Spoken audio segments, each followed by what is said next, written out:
சில பேர்லாம் நம்ம வீட்டு பிள்ளை நல்லா வரணுமா, உடனே நம்ம வீட்டு பையன் வந்து உசேன் போல்ட் மாதிரி உயரமாக வரணுமா, உடனே டின்னா காம்ப்ளான் வாங்கி பாலில் கலந்து தலையில் ஊற்றி குழி இல்லை குடிச்சிக்கோன்னு வீட்டில் வாங்கி கொடுக்குறாங்க. அப்பாவும் அம்மாவும் அகஸ்தியர் மாதிரி இருந்தால் புள்ள எப்படி உசேன் போல்ட் மாதிரி வரும்? வாய்ப்பே இல்லை. வளரணும்னா விளையாடணும், ஓடணும், தாய் தந்தையை பொறுத்து, தகப்பனை பொறுத்து, அவனுடைய தாய்மாமனை பொறுத்து அவன் உயரம் வரும், அவ்வளவுதான். சரியான ஊட்டச்சத்துக்கள் இருந்தா சரியான மரபு ரீதியான உயரம் என்ன இருக்கோ அது கிடைக்கும். அதை விட்டு போட்டு இந்த மாதிரி டப்பா 400 ரூபாய் 500 ரூபாய்க்கு வாங்கி கொடுக்கணும்னு அவசியம் இல்லை. உங்கள் குழந்தைக்கு காலையில கொடுக்கறதுக்கு நல்ல சத்து மாவு கஞ்சி கொடுங்க.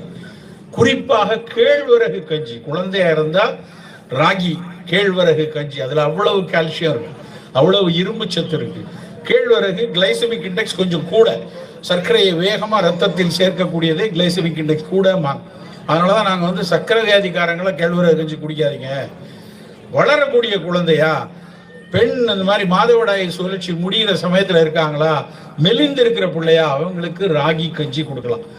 தினம் ஒரு டம்ளர் ராகி மால்ட்டு, ராகி கஞ்சி ஏதோ ஒன்று கொடுத்து கொண்டே இருங்க. எல்லா சிறுதானியத்தை போட்டு அரைச்சி நான் கொடுக்குறேன் சார், அது சில நேரங்களில் கொடுங்க. ஒல்லியா இருக்கிற குழந்தையா அவனுக்கு ராகி கஞ்சியே கொடுக்கலாம்.